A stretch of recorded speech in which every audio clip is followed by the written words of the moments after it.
Thank you for joining us at the ever-improving No Soundbites Allowed podcast. My name is Michael Vasquez. We thank you for joining us in this adventure of describing the politics that go on in our nation on a personal and local level as often as possible, giving you, the audience, more than just 30 seconds to understand what's going on in our nation. We look forward to joining you as we go. Just sit back, enjoy the ride. Please remember, if you like the episodes, like it, share it, let other people know, and if you can, please donate, even if it's $2, even if it's $5, because it all makes a difference. We thank you, and here we go.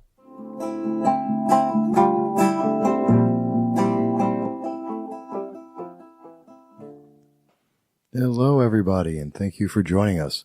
That's right, you've reached No Soundbites Allowed with your favorite host, the Dragon of the Southern Tier, Michael Voss. I'm happy to be here with you, and as always, I appreciate every single one of you.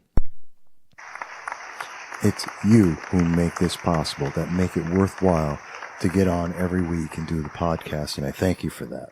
And this week we have a lot of news. I want to talk about an event that I happen to be involved with up in Norwich, which is in Shenango County in New York. It was quite an interesting event that was on the April 25th, and I had a great time there, and I'll tell you a little bit about that. But what I want to start with and what I want to focus on is the really big news, the news that's probably got everyone's attention at the moment. So we'll just start off right there.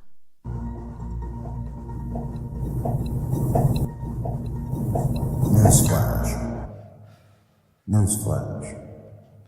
That's right, it's a news flash, and it's talking about the one and only Bill Cosby.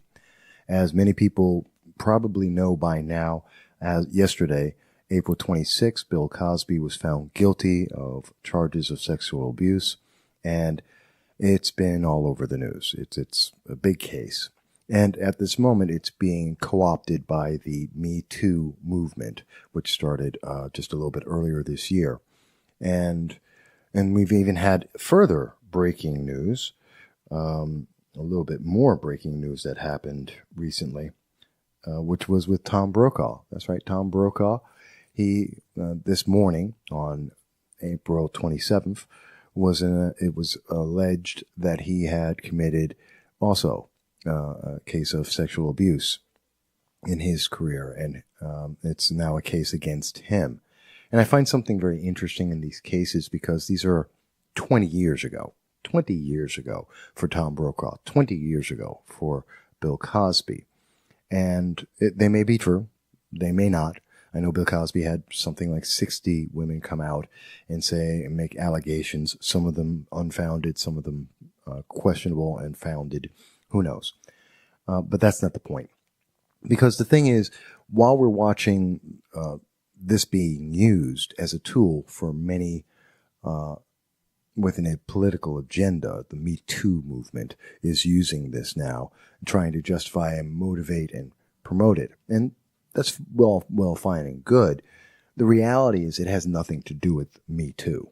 It has absolutely nothing to do even with the sexual abuse allegations, I believe, because what we see in Bill Cosby's case specifically is that this is really about something completely different. It's political.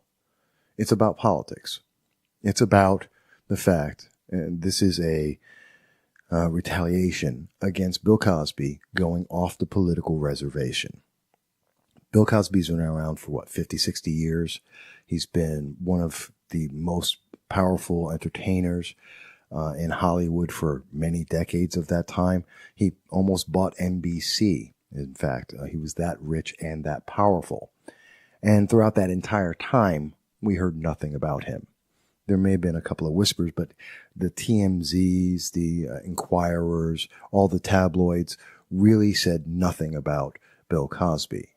Now, we're either led to believe that he was an angel, up and excluding those 60 women, and somehow no one in Hollywood knew about it, and nobody in Hollywood wanted to talk about it, and none of the women wanted to talk about it, even though if they did, they would have gotten publicity. This would have caused some action beforehand, and if they were looking for money, they would have been paid. So there's a lot of reasons why it should have happened decades ago, but that didn't happen. What did happen is that, and this is the timeline we got to remember, Bill Cosby came out and started speaking about the black community. And he asked that the youth, young men, young black men need to pull up their pants, put on a belt, get a job, and get an education. He said that we need to stop promoting music videos and rap culture and degrading getting an education, because that's destroying the black community, and to get rid of this drug culture, because that was destroying the community. And the only way that we would be able to survive is to raise ourselves up. And he called on the black community directly to do this. He didn't claim any white privilege. He didn't say that white people did this, that, or the other. No, he's speaking directly to and only about the black culture within itself, policing itself and improving itself, which is off the reservation. That is not a Democratic talking point. That is not a liberal talking point. It has nothing to do with snowflakes or segregation and safe spaces and all of that. No, he said, get up, get better. That's what he said. And immediately after making these statements and not retracting nor backing away from it, he had several events where he was out speaking publicly at colleges, and he made these statements. And because he continued to make these statements saying that the black community needs to improve itself and to take responsibility for itself, all of a sudden, right after that, a 20-year-old case of sexual abuse came out. And suddenly, the news media was very, very interested in it. And it got lots and lots of attention. For 50, 60 years, nothing. Suddenly, everyone wanted to talk about Bill Cosby and talked about him being sexually abusive, which is really, really odd. And we've seen this happen before. There was Stacey Dash. Matter of fact, I wrote an article about this, a little post on Facebook about this very same thing. And I've written articles about Stacey Dash, and I'll include that in the link. It's at my website, mvass.com. And I wrote an article back in 2011 about Stacey Dash directly. But what we see is this wonderful little retaliation, a backlash, that as soon as entertainers, especially entertainers of color, when they stop supporting the Democrat and liberal issues and that mantra of blind faith, then suddenly they get an entirely different reaction. Stacey Dash, she switched from the Democratic Party to the Republican Party, supported Mitt Romney in 2011, and she was crucified on social media and on the press, and torn apart for making a decision about her political beliefs and how she wanted to vote. Kanye West, just yesterday, the 26th of April, Kanye West came out. He made a tweet, which is really nothing important there. And it very simply said he supported our president, the current president, President Trump, who happens to be a Republican. And because he said, I support my president, he is getting outrageously crucified. I mean, in an hour, I had 4, 5 different memes that came across calling him an Uncle Tom, that were going out and just lambasting him, attacking him about what he's done for the people of Chicago. Hello, wake up. The city of Chicago didn't improve under Obama either. And guess what? Kanye's an entertainer. President Obama was the president. So there's a very different perspective here. But regardless, there's that backlash, that attack. I mean, think about Diamond and Silk. 2 Christian women have a Facebook with 1.2 million followers, and they were banned from Facebook.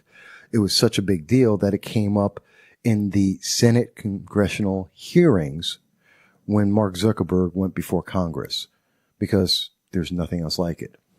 Why? Because these 2 black women, religious black women who support Republican values and our current president, well, they're being attacked and they got segregated.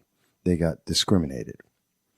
And that's the one thing we have in common in all these, and there are many, many other examples of this, but I'm just picking these four: Cosby, Stacey Dash, Kanye West, Diamond and Silk.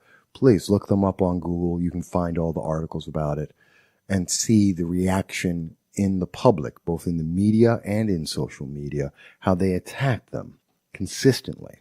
So you have to ask yourself, why? Why? I mean, this is Pavlovian, the way that when we see people of color and they stray off that authorized path of following the democratic rule, well, what we see is that careers get ended, scorn is launched at them, they're ostracized from being employed or from being in society in general. We see allegations of crimes from out way into the past suddenly become public and being treated as the most important news story of the day, no matter what else is going on. I mean, we have North Korea is trying to make peace with South Korea. There's a news story of the day, except you look in most newspapers, you'll see the headline is talking about Bill Cosby. I'm sorry, North Korea and their nuclear weapons is far more important than Bill Cosby. That's a fact. That's not even a dispute. That's a fact. And yet we're looking at this like this is a question. Really? How can it be a question? So I'm very troubled by that. So it's quite troubling when we look at all of this on balance and say, what's really going on here? What's going on? And then here's something that most people don't look at and don't realize.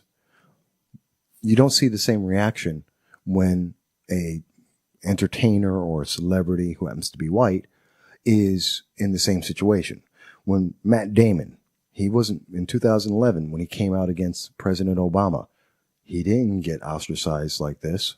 He wasn't treated in the manner of these four individuals I just mentioned.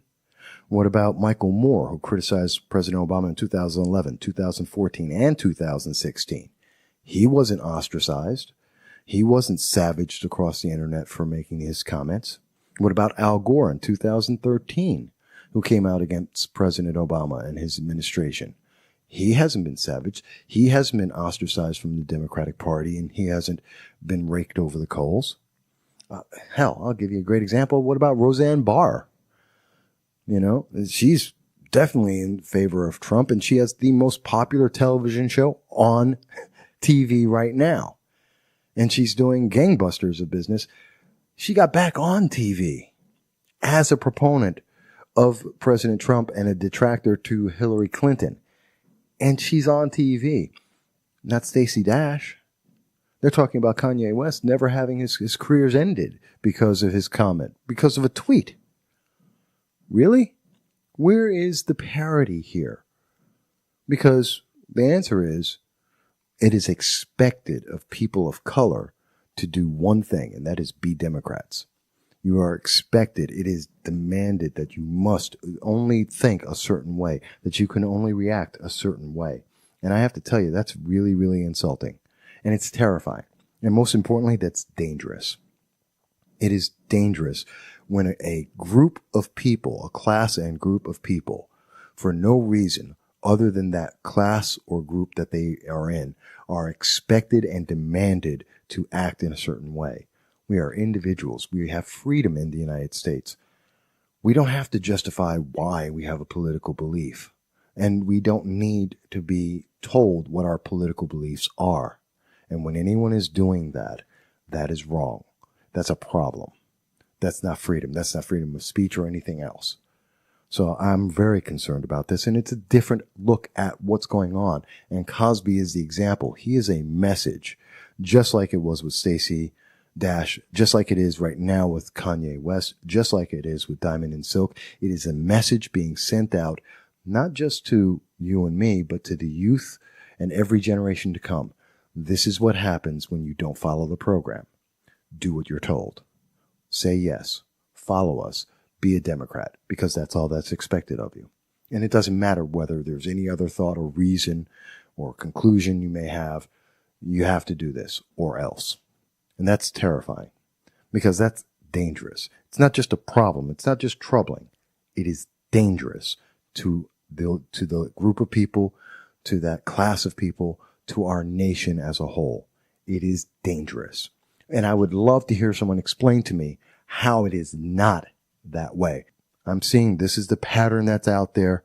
This is the connection and the correlation that I'm seeing, and it's consistent over time, over and over and over again. Look it up on YouTube. Look it up on Google. See for yourself. Don't believe me. Look it up.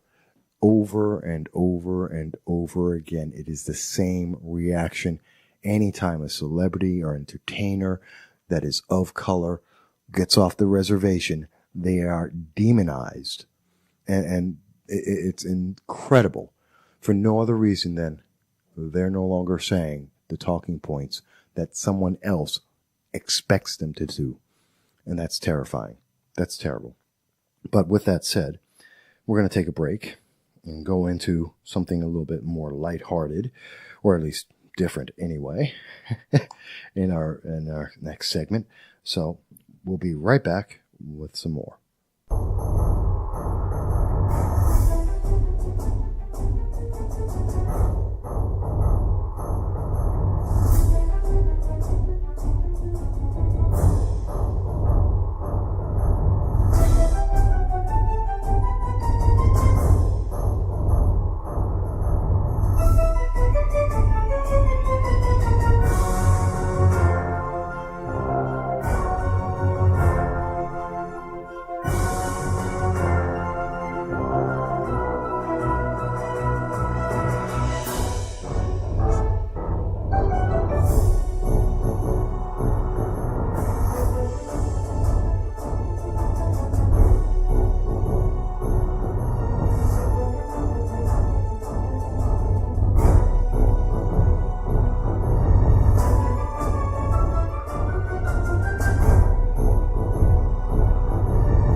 Hello, everyone, and thank you for joining me back at No Soundbites Allowed, your favorite podcast with your great host, or at least I like to think so, the Dragon of the Southern Tier, Michael Voss. And I thank you for being here with us as we go through the issues of the day, the things that really matter to you and me and our nation overall. Because, and again, you always make this possible, and I thank you for that. So I wanted to move on. Now, in the first segment, we were talking about a very different outlook on what it means, what the conviction of Bill Cosby means, and what the persecution against entertainers and celebrities who happen to be people of color that go off the reservation. And speaking of that and being off the reservation, let's talk about something that really most people have not been talking about. And there's even a tweet about this. You've probably heard about this, Alfie Allen. And I'm not sure if everyone's aware of him. Alfie Allen is a young man, 2 years old, and he's in England. Excuse me. I believe it's Alfie Evans. Yes, Alfie Evans. I apologize. Alfie Evans, who's in Britain, the United Kingdom. And he's 2 years old, and he's ill, and the government, in particular the health division of the United Kingdom, is going to let him die. That's kind of sad. They're going to let him die. because it is more effective, cost effective, to allow him to die than to help treat the child. In fact, he's in one hospital, and the government of the United Kingdom has gone so far as to, the child was on a artificial breathing apparatus, and the government required that had to be taken off and allow the child to die. And Alfie didn't. Alfie Evans continued to live. He started breathing on his own. And so the parents had another hospital which they could take him to, which stated that they would be able to help him and they would try to help him survive, to take care of this child. And the government stepped in and said no, that the baby, a 2-year-old, cannot be removed from one hospital where he cannot get the care he needs to go to another hospital who are asking and promising to provide him the care he needs. And instead, the government is requiring that Alfie Allen must stay in the hospital where he can't get the help and die. And they have placed police officers in front of the hospital to ensure that Alfie Allen cannot be taken out of the hospital to go anywhere else. That is insane. That is insane. That's absolutely aggravating. I mean, you can look at the National Review, The Guardian, the Daily Star. There are articles about this everywhere. In particular, you can also take a look at the comments from, I think, Joe Walsh, who's on Twitter under at Walsh Freedom. He makes a wonderful comment there. What does government run healthcare looks like? After government decides your 2-year-old child shall die, the government physically prevents you from taking your child to another hospital that's offered to keep your child alive. That's what government-run healthcare looks like. And Joe Walsh, I agree with you. That is absolutely true. This is what many, many people, including myself, were saying was wrong with Obamacare and government-run healthcare. Here is the problem. And everyone laughed when they heard about the death panels from Sarah Palin. Well, guess what? She's right. So were all the other Republicans and conservatives and everyone who disagree with this, including Democrats who had to be bribed to accept Obamacare. This is why, since June of 2010, Obamacare has had a majority negative opinion amongst the people of America, because everyone understands if the government is looking at you as a plus or a minus, how expensive are you to take care of? And if you're too expensive, they will allow you to die. That's a death panel. I don't care what you want to call it or how you want to name it. That's a death panel. And we see that. We've seen this before in Britain. I believe it was in 2013, where Britain actually had the ability to help women with breast cancer. There's a drug that they could take that will help them 80% efficiency or effectiveness in helping women with up to stage 2 cancer to put it into remission and beat that cancer. And it's too expensive. So the United Kingdom denied it as part of their government coverage. So women couldn't get it. And that killed some women because it's more cost effective to allow those women to die than to receive the medication that would keep them alive. Pluses and minuses. It's more effective to let some people die. That's government-run healthcare, where you become a plus or a minus. It is either more expensive or less expensive to keep you alive. And you know what? That's what our government is looking to do. That's what Obamacare is. It is putting your healthcare onto a balance sheet, and someone who has nothing to do with being a doctor and is just an accountant looking at a balance sheet that says, how expensive is this? How expensive is your treatment? Guess what? It's more cost effective to allow you to die.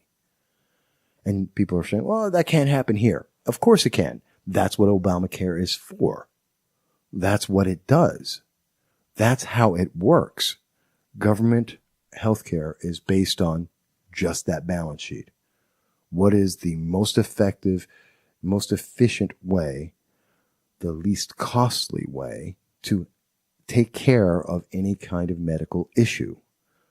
And whatever is most efficient and most cost effective is the process that they provide to everyone.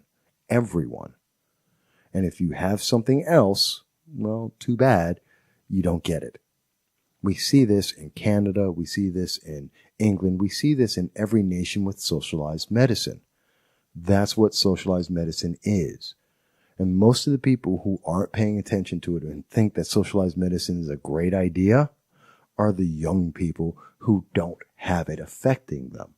If you notice, most people who are in favor of healthcare tend to be somewhere in 18 to 30, where most people 18 to 30 don't have health issues. They're not normally having to deal with this. So they don't see the impact. And that's the problem with a lot of the Democratic policies.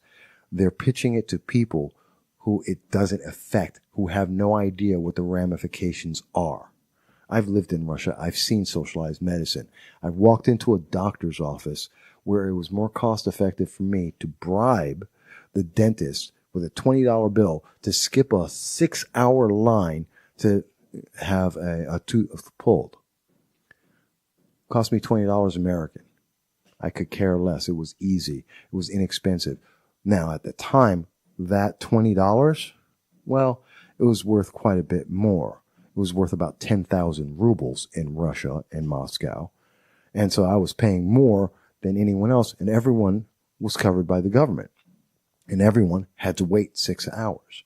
And the corruption was so bad that anyone who could afford 10,000 rubles could skip a 6-hour line and get any treatment they wanted done. That's terrifying. That's socialized medicine. That is the experience of the real world socialized medicine. And most people have never had that experience, so they have no idea. I have. And that's why I oppose it. It's one of the reasons, besides the fact that it places the government above the people and takes away your freedom. You no longer have a choice. The government decided for you, and you don't get to make another choice after that because the government said so. There is nothing else in our government where government has an absolute control over you. Nothing else.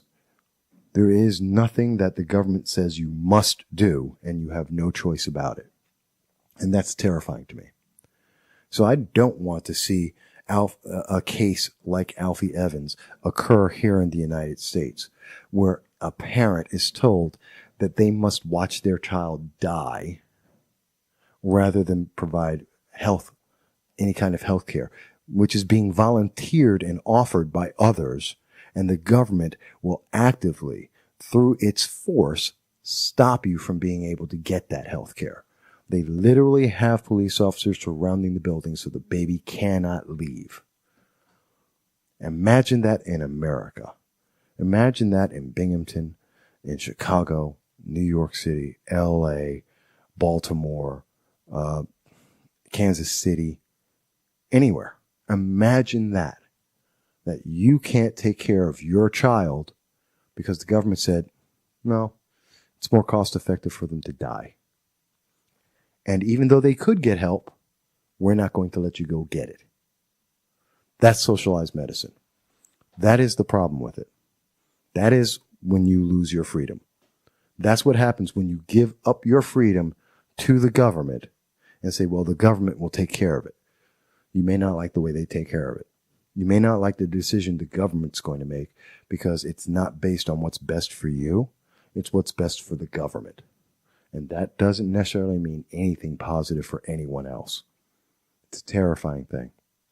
And using the fact that no one in America has ever had that experience where government prevents you from being able to get health care, not that you didn't have the option, not that someone wasn't able to help you. The government is actively using force to prevent you from getting health care, from being taken care of.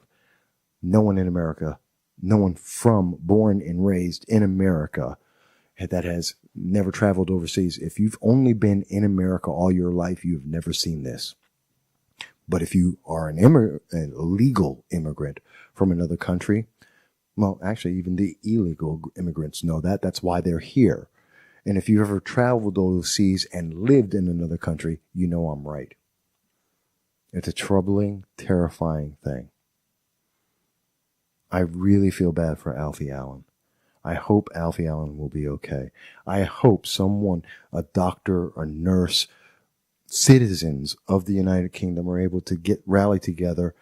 And I can't imagine the police officers who are on the line to hold that baby in when they see the parents come out with that baby, maybe surrounded by doctors and nurses. When they come towards them, I cannot imagine a police officer holding that baby back, holding back that mother and that father and that baby and saying, you can't leave.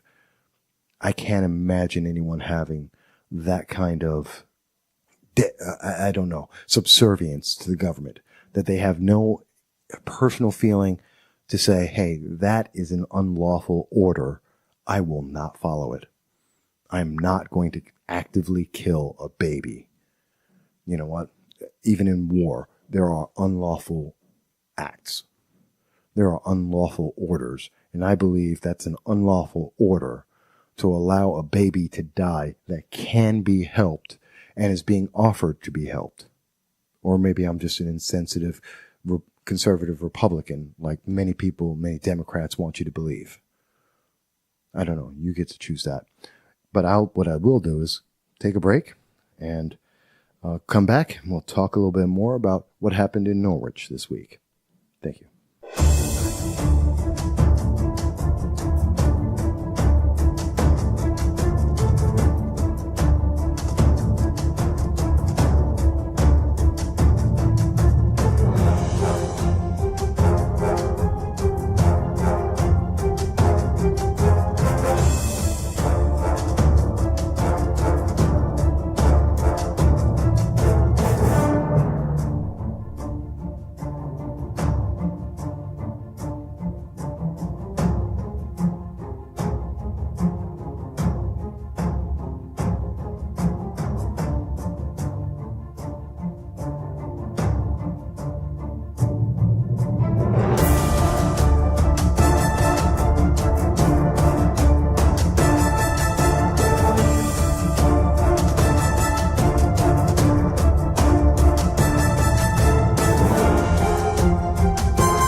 Hello, everyone, and thank you for joining us at the No Soundbites podcast. No Soundbites Allowed podcast. And I am your host, Michael Voss, the Dragon of the Southern Tier, and I'm happy to be here with you, talking about the issues of the day. And we've talked about the national issue, the retaliation against those in entertainment and celebrities and anyone who goes off of the reservation, the political reservation, that has an independent political idea or ideology, and how we see that the media and social media are just actively being used to attack them and reinforce a message. You can't do that. If you happen to be a person of color, you are expected and demanded to only have a single thought, which is troubling and terrifying. Because if it can be done to any one class or group of people, it can be done to anyone. And if today it's being done to someone who's black, tomorrow it can be done to someone who's white, or maybe a woman, or maybe a Hispanic, maybe an Asian. It can be anyone. It could be anyone. Gay, transgender, whatever your group, whatever you are, you can be next. Because if it can be done to one, it can be done to anyone. And that's troubling and terrifying. And then we went on to continue to talk about some of the other things that are also important right now, which is, talking internationally about Alfie Evans and that poor baby, 2 years old. The government is trying everything it can to allow this child to die, actively promoting and trying to kill that baby, while its parents and many concerned people are trying to find a way to help him, and the government is using force. The United Kingdom's government is using force to ensure that that child dies, because it is more cost effective to allow that child to die than to live. I tell you, it's been a troubling, troubling week. And I could talk about something a little bit more uplifting right now. Like, well, there's a couple of things. Perhaps the first one.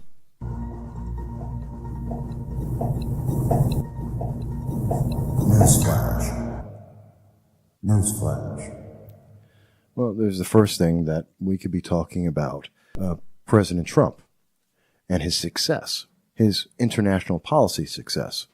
Remember, it was just, every day since he's been elected that we have been told, actually even before he got elected, that we were told that he would be the start of World War III. And there's been a lot of scenarios about how that could possibly start. And in this year, January of 2018, we started hearing, well, it's going to be World War III with North Korea, which is ludicrous in and of itself. But besides that, because they wouldn't start a nuclear war, they do have conventional army, huge, second largest in the world. But to say that they were going to start a nuclear war is ridiculous. But instead, what we saw is, and there was a lot of doom, and everyone's being told, oh my God, we're going to be in a war. The war's going to start. The war's going to start because President Trump is talking to Kim Jong-un, and he's telling him, all these things that no president has ever told him in 60 years since the ceasefire of the Korean War. And yes, for those who don't know the history, the Korean War never ended. There is a ceasefire that has been in place for 65 years, I believe, that has never stopped. The United States is still in a state of war, technically, with North Korea. We have been in ceasefire throughout this entire time, longer than I've been alive. And so we've seen that President Trump, for the first time, reached out, talked to President Un of North Korea, and basically told him, no, you can't do that to America. You can't blackmail us. You can't use nuclear weapons to try and force us to do something. We're not afraid of you, and we would use force if we needed to make sure you understand you can't just do anything to America. And everyone was terrified. Oh my God, news media, the political pundits from the left were all over, and even some of them from the right. Oh my God, you can't do that. That's not political diplomacy. And today, it was just announced that the president of North Korea and South Korea met together at the demilitarized zone, the DMZ, and declared that they want to have peace, to officially end the war, and to try and unify the nation of Korea. First time in 65 years. And we have President Trump going out shortly in the near term to meet up with Kim Jong-un, the president of North Korea, to have talks about the American part of that peace process. And the North Koreans have also at least stated so far that they plan to end their nuclear program and the threat of nuclear weapons from their nation. That's all positive, great news. That is great news. And we're getting it from a president who is not the most personable person. I give you that. I don't like his tweets. I don't like everything he has to say. But you know what? He's effective. And that's why we elected him. That's what a president's supposed to be. Effective. They're not supposed to be our buddy. They're not American Idol. They're not our friends. These are people who are supposed to be effective. They have a job, and they need to get that job done. Part of that is national security, and they need to get that done. Make the world and our nation safer. Guess what? President Trump has done that. Do you hear that from the other news media? They don't even know how to describe this. What? It just spontaneously happened after 65 years? No, it didn't. No, it didn't. If we had gone through the same process we had gone in the past, which is to, as President Obama did, give them cash, give them food supplies, just give them stuff, they would continue to hold nuclear weapons over our head and use that to continue to just get paid off. We saw a similar thing in the start of World War II, appeasement. We would appease you and let you, that's how World War II started. England appeased Germany and allowed it to take over a couple of nations before they went all-out war. We've been appeasing North Korea by providing food and money and material goods that are almost entirely going to the top tier of North Korean government so that they don't move forward with nuclear weapons in any serious fashion. We were held hostage, and we stopped that. And you got to give President Trump credit for that because he's the one who did it. Whether you like him or not has absolutely nothing to do with the fact that he has been effective. Now, I've gone on to a rant about this, and that really wasn't what I was going to do. Instead, and what I'll do is I was going to talk about this a little bit, but instead what I'm going to do is I'm going to take a break, and then I'm going to play my discussion on WNBF on what was it? Yesterday. That's right. I lose track of days. It was on April 26th. Yesterday, I was on WNBF, and I was speaking about the candidate, Anthony Brindisi, in Norwich, New York. He was holding a, quote, town hall, end quote, really wasn't, where he denied the public the ability to speak and hear what he said, to be able to record him, and so people would know what their congressional candidate is saying about things like gun bans, about increased taxes, about farmers and farmers' aid, about campaign donations. You probably don't know what he thinks about those things, and that's because he wouldn't let anyone record him to let you know. So he is quite possibly saying one thing to one group of people and saying something very different to another group of people. And I challenge him, and I've asked him before, Anthony Brindisi, to come onto this program, and it's now just shy of 1 year to the day that I've asked him to come on and speak with us, and I will give him as much time as he wants. I do not edit. It will be verbatim, and I will provide it to the public. He has an open door. Please come in. The studio's here. You can do it over the phone if you want, and we'll just talk. But what I'll do before that is I'll take one more break, and then we'll come back and we'll go into, I'll have that recording of my conversation on WNBF. So I hope you stick around and listen for that. And we'll be right back.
Lost the feed there for a moment. We apologize, technical issue.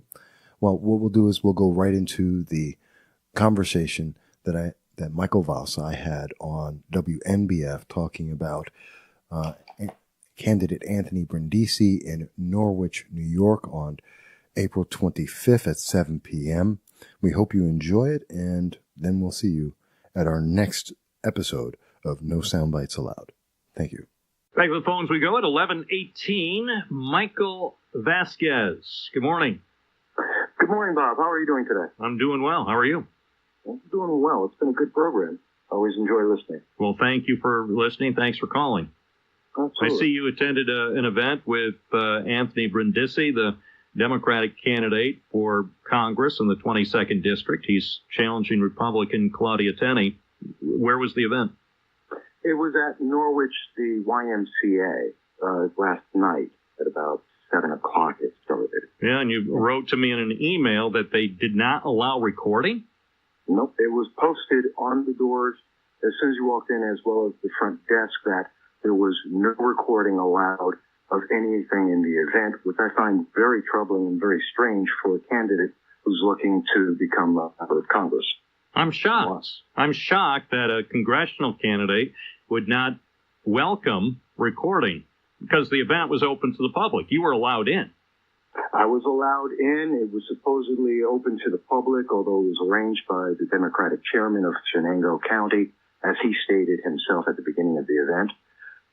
So I was one of maybe 5 Republicans in the event. Was there any explanation why they didn't want recordings? They didn't explain it, although I believe it was his chief of staff was recording the event, I assume, for his promotional ads to be coming out later. But the general public was disallowed. And that's troubling to me. Well, I don't see that it's right. I thought this was a free country. I thought if you were at a public event, that unless it involved sensitive material, say if these were, people talking about sensitive personal topics and wanted their privacy respected, that I would understand. But my guess is that the topics covered in the meeting didn't involve anything where there were issues of personal privacy that needed to be respected. No, these were the national issues ongoing. I think it was very important that people know why I'm speaking. He was asked a question as an example about AR-15s and if he would ban that. He declined to answer that question. His answer was, I'll look at the bill and see. He declined an answer about whether Nancy Pelosi and Schumer have announced that they'll look to raise taxes on individuals and small businesses. He declined to answer that.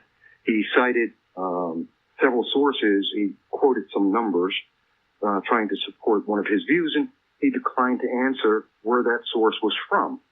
He was asked about farms. He declined to answer. And let me be clear, when I say he declined to answer, he talked around the subject, but never actually answered either yes or no or addressed the question that was asked to him. Yeah, I experience that frequently on this program. Yeah, a lot of politicians do it, and I think they all should be called out when they don't answer the question that's asked.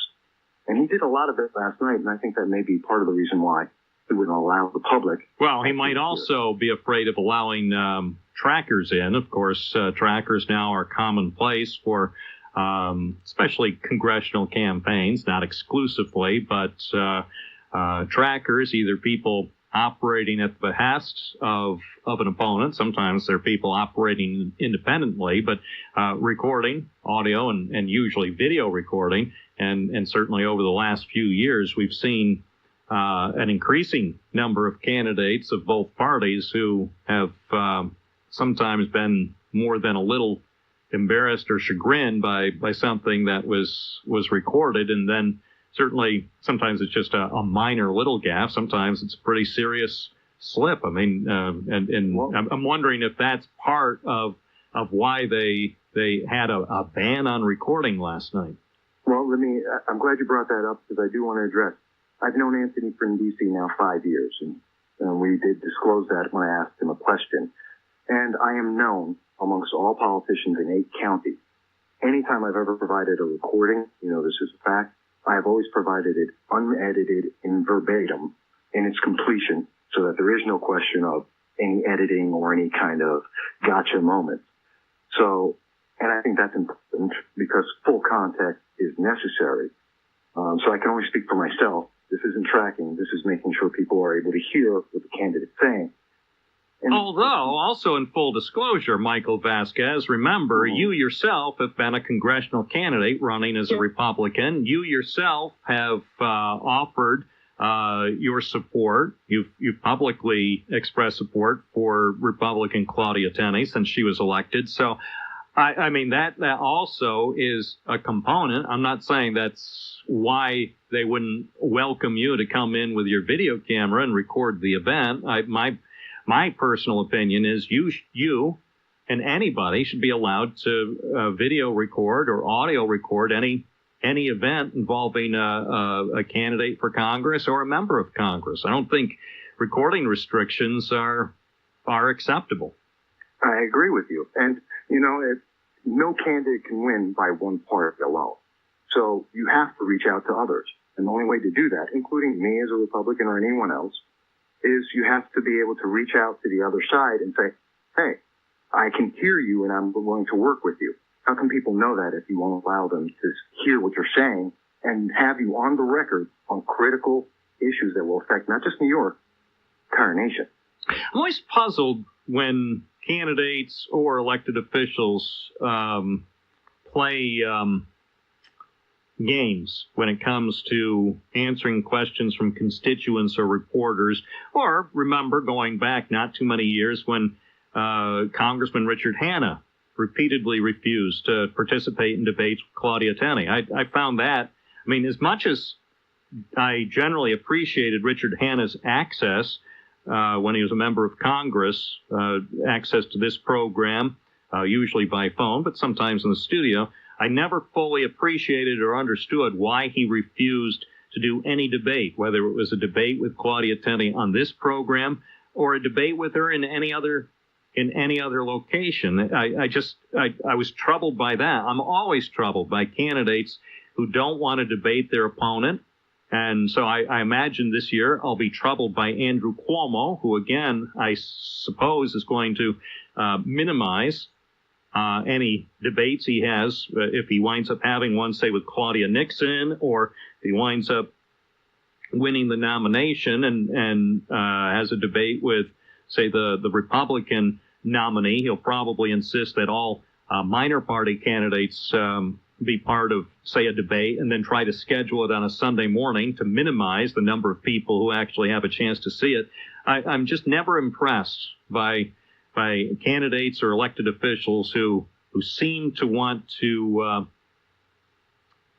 evade simple questions. I'm not talking about mean questions. I'm talking about simple questions about policy issues. And I think whether you're a candidate like Anthony Brindisi or whether you're in office like Claudia Tenney, I think you should always be willing to answer questions on the record for your constituents and for the media. And if it's in a public event, allow anybody and everybody to record what's going on. What do you have to hide? I agree with you, and I can say that Mr. Hanna declined to debate me, and that was in 2014 when I was running. I can tell you that I don't agree with anyone doing that. And just so people know, the question I had for Anthony Brindisi that he did not answer, so it's full disclosure, people know exactly. I had asked Mr. Brindisi if he would support the tax increase. I may have said this, I apologize for repeating, that Senator Schumer and Representative Pelosi have promised to increase taxes on small business and individuals. And he declined to answer that. That is troubling. That is, you can't say that that's anything but a political issue that needs to be known by voters so they can evaluate who's correct. I'm not saying he's good or bad. That's for people to decide for themselves. But I think the information is important. And you're right. Any candidate, elected or otherwise, needs to answer these things definitively for the public. And I question anyone who doesn't, especially Cuomo. Well, obviously Cuomo's, he's not going to change his stripes. I mean, we know where he stands on getting questioned by members of the media. We also know where he stands on taking questions from average New Yorkers. For example, he won't take questions from average New Yorkers, and he seldom, if ever, takes questions, certainly not at any length, from reporters. So Governor Cuomo likes to maintain complete control over the message. And by the way, I'll stipulate for the record, if I were governor of New York, that might be my first inclination too. I understand why he wants to do it, and I'm not saying if I was governor of New York, I wouldn't be tempted to do it, but in the end, I would hope that I would choose not to, or I would hope that my communications director or press secretary would say, Governor Bob don't do that because it doesn't, the optics aren't good. It makes it look like you are not transparent. It looks like you may have something to hide. And then I, as Governor Bob, would say, yeah, you're right. I don't really want to subject myself to all the questions from reporters and all the unpredictable questions from constituents. But you're right. I'm the governor. So darn it, I'll face it and I'll answer the questions to the best of my ability. That's what I hope I would do. Well, I can say that, it's kind of interesting because right now, especially in the governor's race, I have to give credit to Larry Sharp, Libertarian. He's the only one I've heard so far in the governor's race who's actually being open and transparent. Matter of fact, in pretty much any race right now. Yeah. And he's all over the place. I mean, I had an interview with him for an hour and a half. I know he was on with you as well. And I know he's been up on in Utica and several other places. What's wrong with these politicians? We should demand, it's our right. They want our vote. Speak to us. I agree. Every candidate for governor, including Cynthia Nixon, including Randy Credico. No, anybody. I mean, if they're running, including the guy who says your rent's too darn high, if he runs again, I mean, they should be, and obviously, I mean, the third-party candidates, yes, Mr. Your rent's too darn high, if he runs again, I know we'll have him on the program. I mean, obviously, the third-party candidates are more than grateful, in fact, enthusiastic for any free media, but then, certainly the Democratic incumbent, it's clear he evidently despises the media because his interactions with the media typically don't go well. And then whoever the Republican candidate for governor turns out to be, we'll see what he does. He'll probably, whoever the Republican candidate for governor is this year, probably actually will be accessible because he'll need as much free media as possible to go up against Governor Cuomo and his big pile of money. Appreciate your call, Michael Vasquez. It's 11:30. We're live and local, WNBF